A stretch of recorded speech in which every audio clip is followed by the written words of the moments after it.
ساتھ خلق کیا ہے جو ہماری فطرت کا حصہ ہے. کچھ ایسی چیزیں ہیں جو ہماری ذات کے اندر خدا متعال نے ڈال دی ہیں. ان میں سے ایک چیز جو خدا نے ہماری ذات میں رکھی ہے وہ یہ ہے کہ ہم لوگ کامیابی چاہتے ہیں. ہم میں سے کوئی ناکامی نہیں چاہتا، اور پوری دنیا کی کوشش یہی ہے. جو خدا کو مانتے ہیں وہ بھی، جو خدا کو نہیں مانتے وہ بھی، چاہے وہ مسلمان ہے چاہے مسلمان نہیں ہے، مومن ہے فاسق ہے، نعوذ باللہ، سب بہرحال کامیابی چاہتے ہیں. جو مشکل پیش آتی ہے وہ یہ ہے کہ کامیابی کو وہ کس چیز میں ڈھونڈ رہے ہیں. سارا معاملہ یہاں پر ہے. خواہش تو وہ جو رات کو چوری کرنے نکلا ہے اس کی بھی خواہش کامیابی ہے، وہ بھی کامیاب چور بننا چاہتا ہے. لیکن سوال یہ ہے کہ کامیابی ڈھونڈ کس چیز میں رہا ہے. وہ کامیابی ڈھونڈ رہا ہے چوری کرنے میں، اور یہ انسان کی شعور کی غلطی کی بہت بڑی نشانی ہے کہ دیکھو کس طریقے سے جذبہ تو فطری ہے، لیکن جہاں استعمال کر رہا ہے وہ بالکل غیر فطری ہے. خدا نے کبھی نہیں کہا چوری کرے، کوئی عقل انسانی تسلیم نہیں کرتی، لیکن وہ کر رہا. اب اسی طریقے سے اللہ کا کرم ہے، اس نے ہمیں دین کی ہدایت نصیب فرمائی ہے. خدا کا احسان ہے، اس نے ہمیں دین کے راستے پر چلا دیا. الحمدللہ جو لوگ یہاں پہ بیٹھے ہیں، اگر ان کی زندگی میں دین اہم نہ ہوتا تو وہ آئے کیوں تھے؟ ظاہر ہے جو لوگ یہاں بیٹھے ہیں وہ ہیں ہی وہ لوگ کہ جن کی زندگی میں دین اہم ہے. تو خدا متعال نے ہماری زندگی میں دین قرار دے دیا، ہمیں دین کی ہدایت نصیب کی. اب ہمارے سامنے جو کامیابی کا معیار رہے وہ معیار کیا ہے، اور اس معیار کو حاصل کیسے کریں؟ ہم اس سے بہت بہتر ہو گئے الحمدللہ رب العالمین جس کو یہ راستہ نہیں مل رہا، یا وہ باپ دادا کے نام پہ مسلمان تھا لیکن دین کو اہمیت نہیں دے رہا. الحمدللہ رب العالمین اس کے معاملے میں، اس کے مقابلے میں ہمارا معاملہ بہت بہتر ہو گیا. لیکن ہمیں اپنے اندر یہ دیکھنا ہوتا ہے کہ ایسا نہ ہو کہ ہم کسی چیز کو بہت سمجھ رہے ہوں اور وہ بہت ہو نہیں ہے. یہ بہت بڑی مشکل ہے. میں اپنے اوپر رکھ لوں گا کہ بھئی کیا جو کچھ میں کر رہا ہوں وہ کافی ہے، تو میں کہوں گا ایک بات تو ہمیشہ ذہن میں رکھیے گا، جو ہم جانتے ہیں وہ تو یقیناً کافی نہیں ہے. کیونکہ خدا نے جاننے پر، علم پر صرف کے ذہن میں کیا ہے درجے اس پہ نہیں دیے. جنت خدا نے متعال فرماتا ہے کہ یہ تم سب کو ملے گی بما تعملون، جو تم کرو گے، نہ وہ جو بما تعملون تعلمون جو تم جانتے ہو. عمل پہ ملے گی، علم کے اوپر نہیں مل رہی. اچھا اب عمل کے اندر کیا چاہیے؟ عمل کے اندر 10 شرائط اور بھی ہیں، تو ہمیں اور آپ کو مسلسل اس کے اوپر غور کرنا ہے. اب چونکہ یہاں پر اس سلسلے کی یہاں آخری مجلس ہے، یہ میں نے اپنے ایک دوست سے سیکھا. کسی نے ان سے کہا کہ مولانا کی یہاں آخری مجلس ہے، تو اس نے کہا اللہ انہیں زندہ رکھے. تو پھر میں نے ان سے سیکھا کہ وہ بڑا اچھا جملہ بولتے تھے، اس سلسلے کی یہاں آخری مجلس ہے. انشاءاللہ زندہ رہیں گے ہم لوگ انشاءاللہ. درود بھیجے گا محمد و آل محمد، اللہم صل علی محمد و آل محمد وعجل فرج. چونکہ انشاءاللہ یہ سلسلہ جاری و ساری رہے گا، لیکن یہاں پر اس سلسلے کی یہاں آخری مجلس ہے. تو اس سلسلے میں میرے ذہن میں یہ آیا کہ آپ کی خدمت میں کچھ ایسے بنیادی نکات عرض کر دوں جو میں طالب علم ہونے کے ناطے اپنی زندگی میں اہم دیکھ پایا ہوں. تو میں یوں سمجھ لیجئے کہ اپنے چھوٹے سے تجربے کو آپ کے ساتھ شیئر کرنا چاہ رہا ہوں. اور کچھ چیزیں ایسی ہوتی ہیں جو انسان پڑھتا ہے، اس کو بیان کرے، اس کا بھی ایک اثر ہوتا ہے. لیکن کچھ چیزیں جو انسان اپنی زندگی میں دیکھتا ہے، ہم نے احساس کیا کہ جن لوگوں نے اپنی دیکھے ہوئے اور کیے ہوئے کو ہمارے ساتھ شیئر کیا، اس کا اثر ہم پہ زیادہ ہوا ہے. اور جن لوگوں نے صرف پڑھا ہوا بتایا، اس کا اثر ہم پہ زیادہ نہیں ہوا. آپ کا دل کا ریسیور بہت اچھا ہوگا، لیکن میں اپنے تجربے کو استعمال کرتے ہوئے وہ آپ کی خدمت میں عرض کرنا چاہوں گا کہ جو مجھے سمجھ میں آیا کہ زندگی میں انتہائی اہم ہے، اور اپنی زندگی میں تھوڑا بہت اس کو دیکھ پایا. درود بھیجے گا محمد و آل محمد. صل علی محمد آل محمد وعجل فرج. چونکہ قرآن کریم کی آیات آپ کی خدمت میں بیان ہوئیں جس میں خدا متعال نے زندگی کا ہدف اللہ کی بندگی قرار دیا. وَمَا خَلَقْتُ الْجِنَّ وَالْإِنسَ إِلَّا لِيَعْبُدُونَ. ہم نے جن و انس کو بس اس لیے خلق کیا کہ ہم لوگ اردو میں معمولاً ترجمہ کرتے ہیں کہ ہماری عبادت کرے، جبکہ عبادت کو اگر صحیح معنی میں لیں، ہم لوگ عبادت تسبیح، سجدہ، رکوع، نماز اس کو لیتے ہیں. اگر عبادت کو صحیح معنی میں لیں تو عبادت بنتی ہے بندگی. فرق دونوں میں کیا ہے؟ فرق دونوں میں یہ ہے کہ دھوکہ دینے کے لیے عبادت کا لفظ بہت اچھا ہے. صبح کو فجر کی نماز پڑھ لینا، دوپہر میں ظہر عصر پڑھ لینا، رات کو مغرب عشاء پڑھ لینا، زندگی میں ایک دفعہ حج کر لینا، سال میں 1 مہینہ روزہ رکھ لینا، وہ بھی اگر شوگر سے بچ گئے، ورنہ تو وہ بھی کام آ جائے گی. یہ عبادت کہنے کو اچھی ہے، یہ بندگی نہیں ہے. بندگی کیا ہے؟ تو میں اپنے لیے عرض کرتا ہوں، عبادت جس کو ہم عبادت کہتے ہیں یہ پارٹ ٹائم جاب ہے، بندگی فل ٹائم جاب ہے. اور بندگی میں ریٹائرمنٹ بھی نہیں ہے، یہ لائف ٹائم جاب ہے. اس میں مسئلہ یہ ہے. تو آپ بندگی کو آبجیکٹو بنائیں. بندگی آبجیکٹو ہے، صبح سے رات تک سوتے تک. اور اگر بندگی پہ سوئے تو خدا سونے کو بندگی خود قرار دے دیتا ہے، اس کا کام ہے. میں اور آپ صبح سے لے کر شام تک بندگی کریں، سوتے تک بندگی کریں. بندگی کیسے کی جاتی ہے؟ اللہ کا بندہ بنو، یہ سوچو خدا کس پہ خوش ہوگا وہ کر لو. یہ بندگی ہے سادہ ترین. تو خدا متعال نے فرمایا جن و انس کو بس اس لیے خلق کیا کہ ہماری بندگی کریں.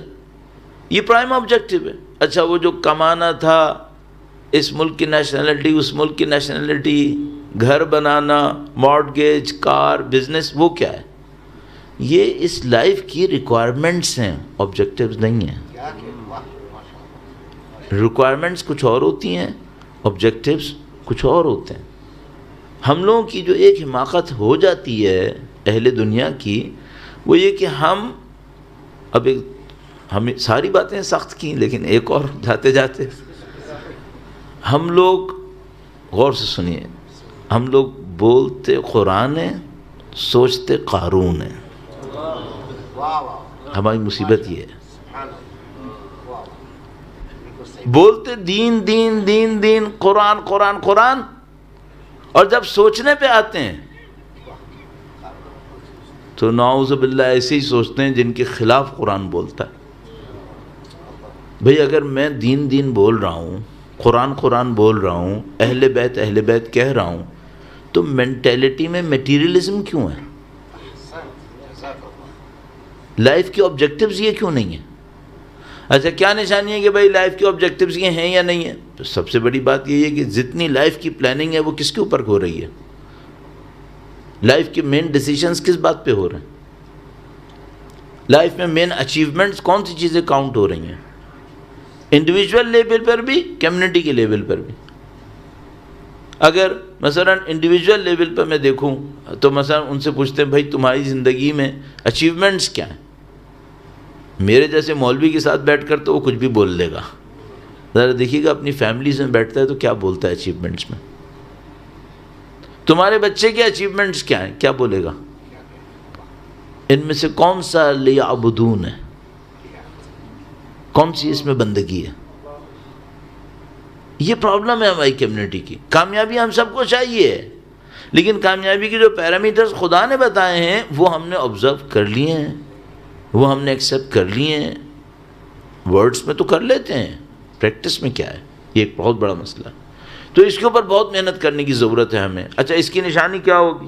اس کی نشانی بہت سادہ ہے. آپ اور میں جب تک اللہ کی بندگی کو پرائم آبجیکٹو آف لائف نہیں بنائیں گے، یہ سائیڈ میں حاصل ہونے والی چیز نہیں ہے. اللہ کی بندگی کسی مین پروڈکٹ کا بائی پروڈکٹ نہیں بن سکتی. یہی مین پروڈکٹ ہے۔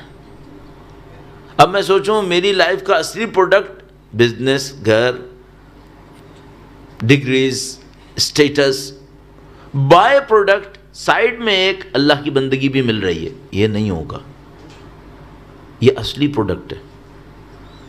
اور پریکٹیکل عرض کروں، جب تک آپ کی اور میری زندگی میں ہر کام کے پیچھے سب سے پہلا کوشچن اللہ نہیں ہوا، یہ کام نہیں ہو پائے گا، یہ نہیں ہو پائے گا، سائڈ میں چلتے ہوئے نہیں ہوگا، اس کو ہمیں مین بنانا پڑے گا۔ جب تک یہ ہماری لائف کے مین فریم کے اندر نہیں ہے، فٹ نہیں ہوگا یہ۔ اور کیا ہوتا رہے گا؟ وہ جو میں نے آپ کی خدمت میں عرض کیا، بل الانسان علی نفسہ بصیرہ ولو القی معاذیرہ، عذر دیتا رہے گا۔ تو یہ پہلا پوائنٹ ہو گیا، بہت خطرناک مسئلہ ہے، اس کو ذہن میں رکھیے۔ تھوڑا سا آگے بڑھتے ہیں، ایک دو بہت امپورٹنٹ باتیں اور آپ کی خدمت میں عرض کرنی ہے۔ درود بھیجے گا محمد و آل محمد، صلی علی محمد و آل محمد وعجل فرج۔ تو پہلی بات تو مجھے یہ سمجھ میں آئی اپنی زندگی کے اندر، حتیٰ میں نے اگر علم دین سیکھنے کو بھی بڑا آبجیکٹو بنایا اور تزکیہ نفس کو سیکنڈ بنایا، میں سکسیسفل نہیں ہوں۔ مجھے تزکیہ نفس کو پہلا آبجیکٹو بنانا پڑے گا، علم دین بھی سیکنڈ آئے گا، وہ اس کے پیچھے آتا رہے گا، وہ اس کو سپورٹ کرنے کے لیے آئے گا۔ نمبر ایک بات ہو گئی۔ نمبر دو، ہم اپنی زندگی میں ظاہر اچیومنٹ لے کے خوش ہوتے ہیں، اس میں کوئی برائی بھی نہیں، بہت اچھی بات ہے۔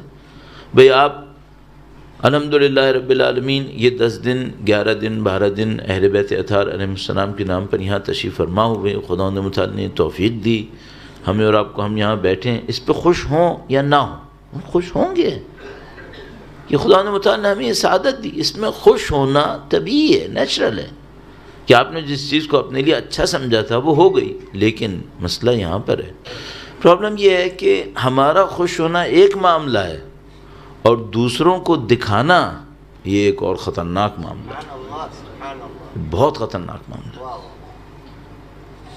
ہم نے عمل کیا الحمدللہ، خلوص نہ رہا، سب ضائع ہو گیا، اس کو کیسے بچائیں؟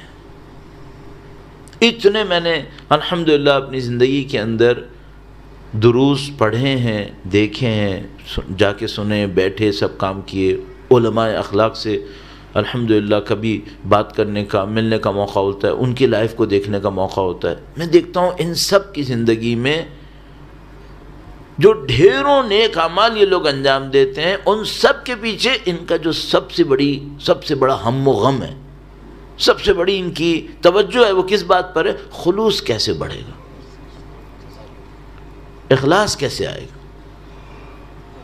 اچھا، اب یہ جو خلوص اور اخلاص ہے، اس کی خاطر ہمارے ہاں دین میں کہا گیا کہ بھائی جو بھی صدقہ خیرات کرو مخفی کرو، سیکرٹلی کرو۔ کیوں؟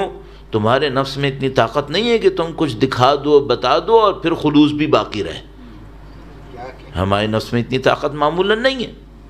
بھئی اگر کسی کے سامنے میں نے کچھ صدقہ خیرات کیا، اناؤنسمنٹ بھی ہو رہا ہے فلانی نے اتنا کیا، میں آپ کو بتا رہا ہوں کوئی بہت بڑا پہلوان چاہیے جو اپنی نیت کا خلوص بچا کے رکھ لے، گیا معاملہ، ختم ہو جاتا ہے۔ اچھا، اگر اس کے مقابلے میں اگر میں خود لوگوں کو اپنی زبان سے بتا رہا ہوں میں نے یہ کیا، میں نے یہ کیا، اس کا تو معاملہ ہی ختم ہو چکا ہے۔ میں یہ کہہ رہا ہوں کہ میں اچھا کام کروں، کہیں سے لوگوں کو پتہ چل جائے، اب مجھے ڈاؤٹ ہے اس کام میں کچھ بچا ہے یا نہیں بچا ہے۔ اگر میں خود لوگوں کو بتا دوں کہ میں نے یہ کیا ہے، تو پھر تو میں عرض کر رہا ہوں پھر بہت مشکل ہو گئی ہے پھر۔ بلکہ خطرہ یہ ہے کہ کہیں یہ ریاکاری نہ ہو رہی ہو، عمل تو گیا سو گیا، کہیں الٹا گناہ نہ بن رہا ہو۔ ریاکاری خود ایک گناہ ہے، وہ جو اصل کام کیا تھا اس کا ثواب تو گیا، ریاکاری خود ایک گناہ ہے، گناہ نہ ہو رہا ہو۔ تو دوسری بات جو بہت امپورٹنٹ ہے آپ کی اور اپنے تذکر کے لیے بھی عرض کر رہا ہوں، آپ کی خدمت میں بھی عرض کرنا چاہ رہا ہوں، وہی کہ اعزان محترم، آپ اپنے اچھے کام کو محفوظ کیسے کریں۔ یہ کام دوسروں کو بتا کے نہیں ہو سکیں گے، اور دوسروں کے سامنے نعوذ باللہ اپنی شخصیت کو ثابت کرنا۔ اچھا، اس کا پریکٹیکل پوائنٹ کیا ہے؟ کیسے اس سے نجات حاصل کریں؟ درود بھیجے گا محمد و آل محمد پر، صلی علی محمد آل محمد عجل فرج۔ ایک تو یہ کہ میں آپ سے بہت سادگی سے کہوں گا کہ بھائی دوسروں کو مت بتاؤ، ٹھیک ہے، ہاں اچھی بات ہے، دوسروں کو مت بتاؤ، لیکن یہ تھوڑا سا فالو کرتے ہیں۔ یہ انسان کے اندر خواہش کیوں آتی ہے کہ بتائے؟ خواہش کیوں آتی ہے؟ خواہش اس لیے آتی ہے کہ وہ دوسروں کی اوپینین کو اپنے لیے امپورٹنٹ سمجھ رہا ہوتا ہے، کہ ان کے دلوں میں میرے لیے پازیٹیو اوپینین ہونی چاہیے۔ صحیح ہے، بیس یہاں پر ہے۔ اچھا، اس کا مطلب کیا ہے؟ اس کا مطلب ہے کہ یہ کہیں نہ کہیں اپنے مائنڈ میں یہ سوچ رہا ہے کہ خدا کے سوا کسی اور کے پاس بھی کچھ ہے، ورنہ دوسروں کے دلوں میں پازیٹیو اوپینین بنانے کی اس کی خواہش کیوں ہے؟ خدا کے لیے بنائے۔ یعنی مثلا میں اگر ایک کام کر رہا ہوں اور میں چاہ رہا ہوں دوسرے لوگ اس کا تذکرہ کریں، دوسروں کو بھی پتا ہو، کیوں پتا ہو؟ اگر سب کچھ خدا کے ہاتھ میں ہے تو دوسروں کو پتا ہو یا نہ پتا ہو اس سے کیا فرق پڑتا ہے؟ اچھا، کیا میں یہ خواہش رکھوں گا کہ اس لکڑی کو کچھ پتا ہو؟ کیا میں خواہش رکھوں گا کہ اس فرش کو کچھ پتا ہو؟ نہ اس کو پتا چل سکتا ہے، نہ اس کے پتا چلنے کا کوئی فائدہ ہے۔ کیا فائدہ ہوگا؟ لکڑی کو پتا چل جائے گا۔ اچھا، یہ جو میرے اندر خواہش ہے کہ انسانوں کو پتا چل جائے، کیوں ہے؟ کچھ تو مجھے چاہیے نا ان انسانوں سے۔ کیا چاہیے؟ نمبر 1 عزت چاہیے، رسپیکٹ کریں میری۔ نمبر 2 مجھے پسند کریں۔ یہ بیسس ہے نا۔ میں کیوں بتانا چاہ رہا ہوں؟ تاکہ یہ مجھے پسند کریں، تاکہ یہ مجھے رسپیکٹ دیں، اور تھوڑا سا نیچے گیا تو کہے گا شاید ان سے مجھے کچھ مل جائے۔ ٹھیک ہے؟ تینوں معاملے میں شرک ہے، تینوں میں شرک ہے۔ کیوں؟ یہ مجھے پسند کریں، محبت، یہ مجھے عزت دیں، رسپیکٹ، عزت، ان سے مجھے کچھ مل جائے، وسائل، یہ تینوں کس کے ہاتھ میں ہے؟ ایک قانون ہے۔ لوگوں کے دلوں سے جو میں محبت لینا چاہ رہا ہوں، سب سے اچھا جذبہ کیا ہوگا؟ بھئی میں ان سے پیسہ نکلوانا چاہ رہا ہوں، یہ تو بہت برا ہو گیا۔ میں ان سے رسپیکٹ لینا چاہ رہا ہوں، یہ بھی برا ہو گیا۔ نہیں، کوئی کہے مولانا بس میں چاہتا ہوں ان کی محبت مجھے مل جائے۔ ارے تو تم یہ کیوں نہیں سوچ رہے ان کے دلوں میں محبت بھی خدا ڈالے گا؟ لوگوں کے دلوں پہ قبضہ کس کا ہے؟ لوگوں کے دلوں پر بھی خدائی خدا کی ہے۔ جو کچھ بھی ہے لوگوں کے دلوں میں بھی خدا کی حکومت ہے۔ حتیٰ اگر لوگوں کی محبت چاہیے نا، لوگوں سے عزت چاہیے، لوگوں سے وسائل چاہیے، تو ان پر بھی حکومت خدا کی ہے۔ اس طرف جاؤ۔ آیت اللہ بہجت تنزیہ یا مذاق کہیے، تنزیہ کہیے، فرماتے تھے اگر ریاکاری کرنی ہے نا، کسی کو دکھانے کے لیے کرنا ہے تو اس کے لیے کرو جو کچھ کر سکے، تو خدا کے لیے کرو، باقی تو کوئی کچھ کر ہی نہیں سکتا، تو ان کو کیوں دکھا رہے ہو؟ تو اعزائے محترم، جو مجھے احساس ہوا کمیونٹی میں رہتے ہوئے اور بات چیت کرتے ہوئے اور اپنے تجربے سے، وہ یہ کہ اچھا کام کرنا ایک سٹیپ ہے، اچھے کام کو محفوظ رکھنا اس سے سخت کام ہے۔ اچھا کام کرنا آسان ہے، اچھے کام کو محفوظ رکھنا بہت سخت ہے۔ اور محفوظ رکھنے کا طریقہ کار میں نے کیا بتایا؟ میں نے عرض کیا کہ بھائی ہم لوگوں کے اندر ایک کمی ہے، ہم دوسروں کے دلوں میں جھانک رہے ہیں کہ یہاں سے ہمیں کچھ ملنا ہے، عزت، احترام اور محبت، یہ بھی چاہیے نا، تب بھی خدا کو دیکھو۔ دوسری بات یہ کہ یہ چاہیے کیوں ہے؟ کچھ دنوں میں تم نے سب نے قبر کے نیچے جانا ہے، دوسرے اوپر چاہ رہے ہوں تو کیا فرق پڑے گا؟ 5 ارب لوگ مجھے چاہتے ہیں، میں تو قبر کے نیچے چلا گیا، وہ اوپر چاہ رہے ہیں تو مجھے کیا ملنا ہے اس سے؟ مجھے تو اپنی آخرت دیکھنی ہے۔ تو بجائے یہ کہ میں خدا سے کہوں کہ خدایا میں مجلس پڑھ رہا ہوں تو میری محبت ڈال دے، میری عزت ڈال دے، میں خدا سے کہوں خدایا مجلس پڑھ رہا ہوں، آخرت کے لیے بچا لے، یہاں لے کے کیا کروں؟ 5 دن میں ہاتھ سے نکل جائے گی۔ دوسری بات یہ کہ بہت سادہ سی بات ہے، جب ہم لوگوں کی عزت کے پیچھے بھاگتے ہیں نا تو لوگ عزت بہت سختی سے دیتے ہیں، لیکن اگر خدا کے سامنے عزت طلب کریں، خدا بہت آسانی سے دیتا ہے۔ لوگ دینے میں بہت کنجوس ہے، صاف بات ہے۔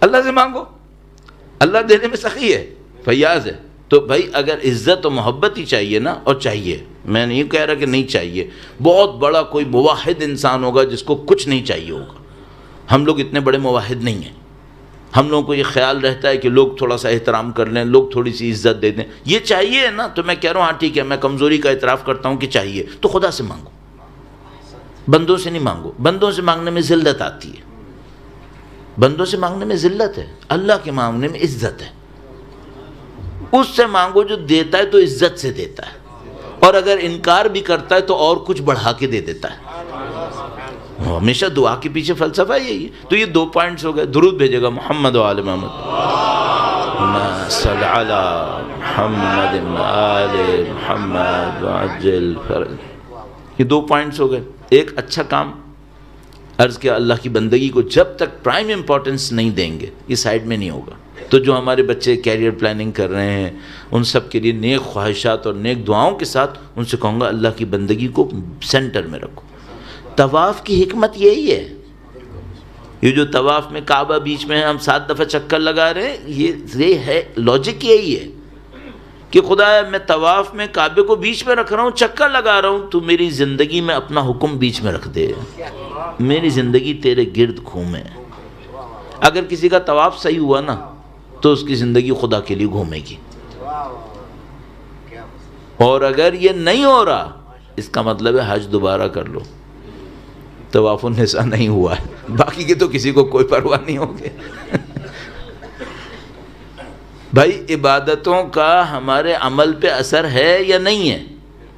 براہ راست اثر ہے۔ دیکھیے ایک سادہ سی بات ہے، اگر ہماری اور آپ کی کمیونٹی میں اتحاد کم ہو نا، محبت کم ہو، تو پھر ایک بہت صاف سی بات ہے، وہ کیا؟ یہ لوگ نماز صحیح نہیں پڑھ رہے، یہ نماز صحیح نہیں پڑھ رہے۔ اگر نمازیں صحیح پڑھ رہے ہوتے خدا محبت پھیلا دیتا۔ ہو ہی نہیں سکتا کہ لوگ بندگی اچھی کریں، عبادتیں اچھی کریں، اور خدا اپنی اس معاشرتی نعمت، محبت معاشرتی نعمت ہے، اس سے محروم کرے، یہ نہیں ہوتا۔ خدا محبت بڑھاتا ہے۔ اچھا ایک اور جملہ بھی عرض کرتا چلوں، چلیے یہ تو ہو گیا معاشرہ، گھروں کا کیا کریں گے؟ لوگوں کے درمیان محبت نہیں ہے، غیروں کے درمیان نہیں ہے، ہمسایوں کے درمیان نہیں ہے، بھائی بھائی میں نہیں ہے، چلو چھوڑ دیا، وہ سب چھوڑ دیا جب کہ نہیں چھوڑنا تھا۔ باپ بیٹے کا کیا کریں؟ شوہر بیوی کا کیا کریں؟ ابھی جو قرآن کریم کی آیت کریمہ پڑھی گئی اس میں اللہ کی نشانیوں میں سے ایک یہ تھی کہ اس نے تمہارے اور زوجہ کے درمیان انس قرار دیا، مودت قرار دی۔ اچھا یہ نہ ہو تو کیا ہو؟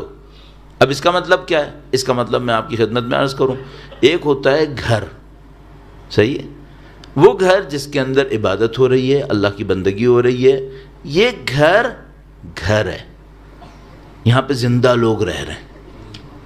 اچھا اگر گھر میں بندگی نہیں ہے، عبادت نہیں ہے، تو وہ جو ایک بلڈنگ کے نیچے لوگ رہ رہے ہیں نا، یہ خاندانی مقبرہ ہے، اس میں مردہ لوگ رہ رہے ہیں۔ جب لوگوں کے دل زندہ ہوتے ہیں نا تو یہ زندہ لوگ گھر میں رہ رہے ہوتے ہیں، اور جب مرے ہوئے دل ہوتے ہیں تو یہ کہاں پہ رہ رہے ہوتے ہیں؟ یہ خاندانی مقبرے میں رہ رہے ہوتے ہیں۔ ان پہ زیارت پڑھنے کی ضرورت ہے، فاتحہ پڑھنے کی ضرورت ہے۔ کیوں؟ مردہ لوگ رہ رہے ہیں، ان کے دلوں کو زندہ کرنا پڑے گا فاتحہ پڑھ کے۔